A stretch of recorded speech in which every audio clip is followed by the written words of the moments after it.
हाणे नंबर पहिरियों आहे होमोलॉगी।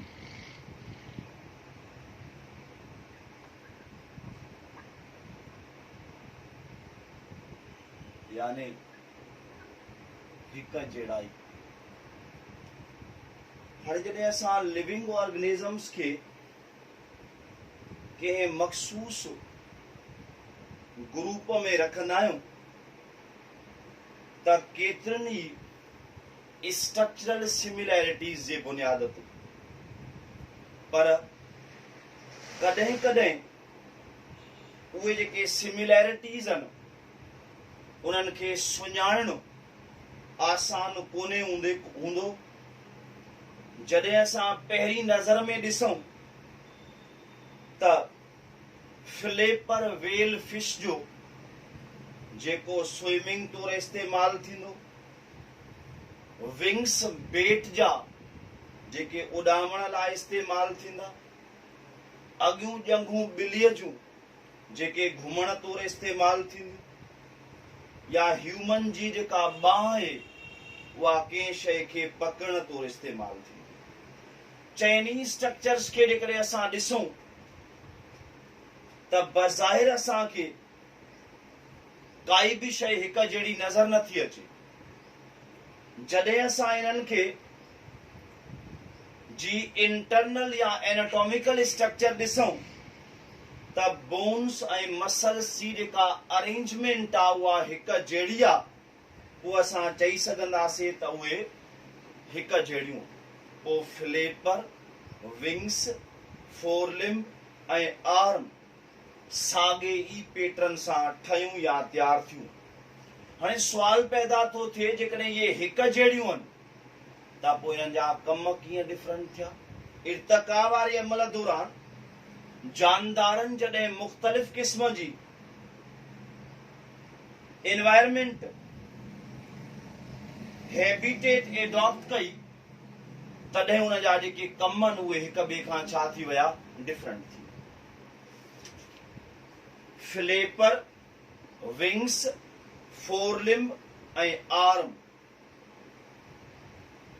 बिलीव कयो वेंदो त इन्हनि जी जेका ओरिजिन आहे उहा सेम आहे ऐं कॉमन एंसेस्टर्स मां ओरिजिनेट थिया आहिनि, ऐं उन्हनि खे कंट्रोल करण वारियूं जेके जीन्स आहिनि उहे बि साॻियूं आहिनि। पोइ अहिड़ियूं स्ट्रक्चर्स जेके ओरिजिन जे हवाले खां सिमिलर हुजनि, भले फंक्शनली डिफरेंट हुजनि, त उन्हनि स्ट्रक्चर्स खे चइबो आहे होमोलागस स्ट्रक्चर्स। पोइ इन्हनि होमोलागस स्ट्रक्चर्स खे बि जानदारनि जी दर्जाबंदी या क्लासिफिकेशन में इस्तेमालु कयो वेंदो। अॼुकल्ह सेल जी स्ट्रक्चर, क्रोमोसोम जो नंबर, क्रोमोसोम जा क़िस्म बि कंसीडर कया वेंदा। हाणे जानदारनि में फिजियोलॉजिकल ऐं बायोकेमिकल होमोलॉगी हुजे त पोइ उन्हनि जी स्ट्रक्चर ऐं जेके कम आहिनि उहे हिक ॿिए सां मिलंदड़ जुलंदड़ हूंदा। नंबर ॿियो आहे कंपैरेटिव बायोकेमिस्ट्री।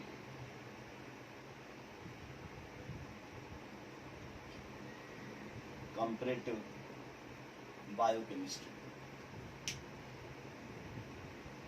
कॾहिं कॾहिं इम्पॉसिबल थी पवंदो आहे त जानदारनि खे मार्फोलॉजी जे बुनियाद ते क्लासिफाई कयो वञे। छो त मार्फोलॉजी सभिनि जी छा हूंदी आहे, साॻी हूंदी आहे। पोइ इन सिचुएशन में असांखे जानदारनि जी जेका केमिकल कंपोजिशन आहे उनखे कंपेयर करे इनखे क्लासिफाई करणो पवंदो। अक्सर करे जॾहिं असां क्लासिफिकेशन कयूं बैक्टीरिया जी, त बैक्टीरिया त सभई प्रोकैरियोटिक सेल जा ठहियल आहिनि न, उन्हनि में जेका स्ट्रक्चर आहे उहा आइडेंटिकल हूंदी। पोइ इन सिचुएशन में असां ॿ टेक्निक इस्तेमालु कंदा आहियूं, हिक क्रोमेटोग्राफी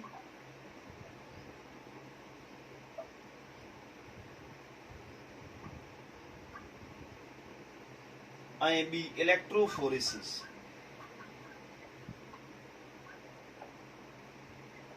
हिक क्रोमेटोग्राफी ऐं ॿी electrophoresis.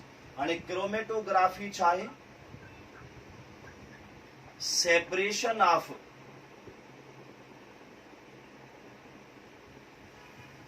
colored compounds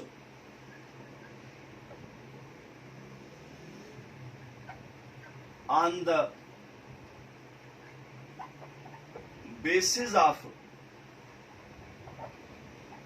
size and molecular weight.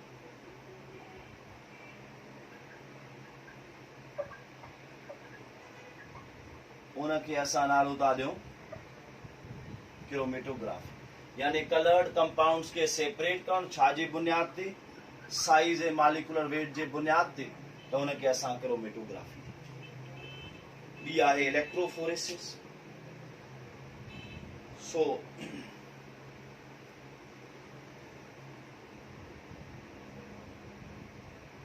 separation of proteins and nucleic acids, separation of proteins and nucleic acids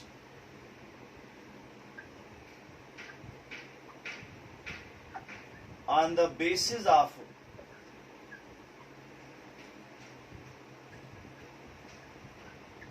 amino acid sequence and nucleotide sequence।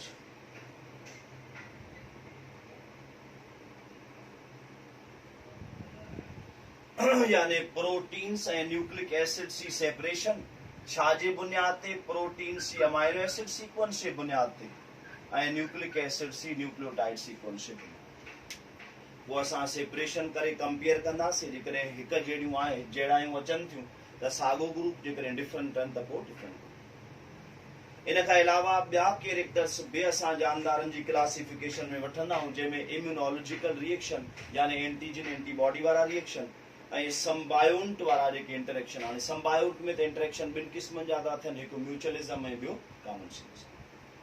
उन खां पोइ नंबर 3 आहे साइटोलॉजी।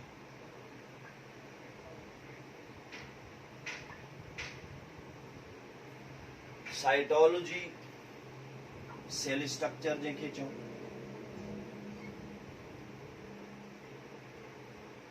साइटोलॉजी सेल स्ट्रक्चर या cellular structure. हाणे जानदारनि जी जेका gross structure आहे, सॼी structure आहे, उहा बि कन्वीनियंट हूंदी आहे जानदारनि जी दर्जाबंदीअ लाइ, पर कॾहिं कॾहिं असां माइक्रोस्कोपिक फीचर्स बि इस्तेमालु कंदा आहियूं। मिसाल तौर जॾहिं इलेक्ट्रॉन माइक्रोस्कोप ते बैक्टीरिया ऐं साइनोबैक्टीरिया जी स्ट्रक्चर ॾिठी वई त उहा स्ट्रक्चर यूनिक हुई, हिकु जहिड़ी हुई। उन करे इन्हनि ॿिन्हिनि खे साॻे ई किंगडम में रखियो वियो, किंगडम मोनेरा में। पोइ माइक्रोस्कोपिक फीचर्स जे बुनियाद ते जानदारनि खे ॿिनि क़िस्मनि में विरहायो वियो, हिकिड़ा प्रोकैरियोट्स ऐं ॿिया यूकैरियोट्स। हाणे जिन जानदारनि में सेल प्रोकैरियोटिक हुयो, जीअं बैक्टीरिया साइनोबैक्टीरिया, उन्हनि खे प्रोकैरियोट्स में, बाक़ी जेके रेस्ट ऑफ ऑर्गेनिजम्स आहिनि उन्हनि में सेल यूकैरियोटिक आहे, उन करे उन्हनि खे यूकैरियोट्स में रखियो। माइक्रोस्कोपिक फीचर्स इस्तेमालु कया वेंदा आहिनि जेनेरिक ऐं स्पीशी लेवल ते। जहिड़े तरीक़े सां साइंटिस्ट ॾिठो, एंटमोलॉजिस्ट ॾिठो त लोकटस ऐं ग्रासहॉपर जा जेके फीचर्स आहिनि उहे कॉमन आहिनि, तिॾे ऐं मकड़ जा जेके ॿाहिरियां कैरेक्टर्स आहिनि उहे कॉमन आहिनि। पोइ इन्हनि में क्रोमोसोम नंबर खे ॾिठो वियो, उहो डिफरेंट हुयो, उन बुनियाद ते इन्हनि जी जेका दर्जाबंदी आहे उहा कई वई। साॻे तरीक़े सां ॿिज जा सरफेस जीअं राउंड आहे, रिंकिल्ड आहे। पोलन ग्रेन्स इलेक्ट्रॉन माइक्रोस्कोप जे बेस ते फ्लावरिंग प्लांट्स खे क्लासीफाई कयो वियो। पोलन ग्रेन में हिकिड़ो सोराख आहे, मोनोकल्पेट, 2 आहिनि बाइकल्पेट, 3 आहिनि ट्राइकल्पेट, घणा आहिनि त पोलीकल्पेट।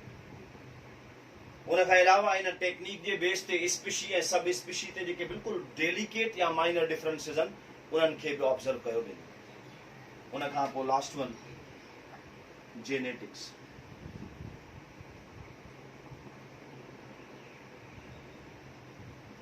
लास्ट वन आहे जेनेटिक्स।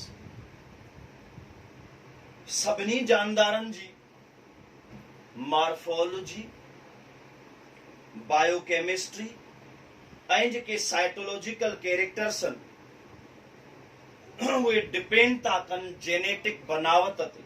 माना ईअं चऊं त जानदारनि जो जेको मेन टूल आहे दर्जाबंदी या क्लासिफिकेशन जो, उहो जेनेटिक्स आहे। ऐं अॼुकल्ह जेका सॼी मॉडर्न क्लासिफिकेशन आहे उहा छाजे बेस ते आहे? जेनेटिक्स ते।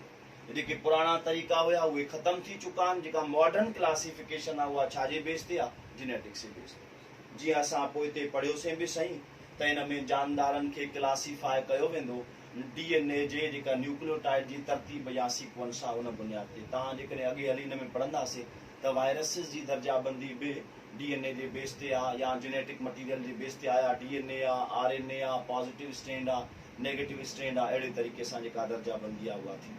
हाणे पोइ हे असांजा उहे चारई बेसिस हुया लिविंग ऑर्गेनिज़म्स जी क्लासिफिकेशन लाइ, जंहिंमें असां पहिरियों बेस पढ़ियोसीं होमोलॉगी, ॿियो बेस कंपैरेटिव बायोकेमिस्ट्री, टियों साइटोलॉजी ऐं चौथों बेस जेनेटिक्स। पर ईअं बि चई सघिबो त अॼुकल्ह जेको फाइनल टूल, मेन टूल आहे जानदारनि जी दर्जाबंदी जो, उहो जेनेटिक्स आहे, छो त मॉडर्न क्लासिफिकेशन थींदी जेनेटिक्स जे बेस ते।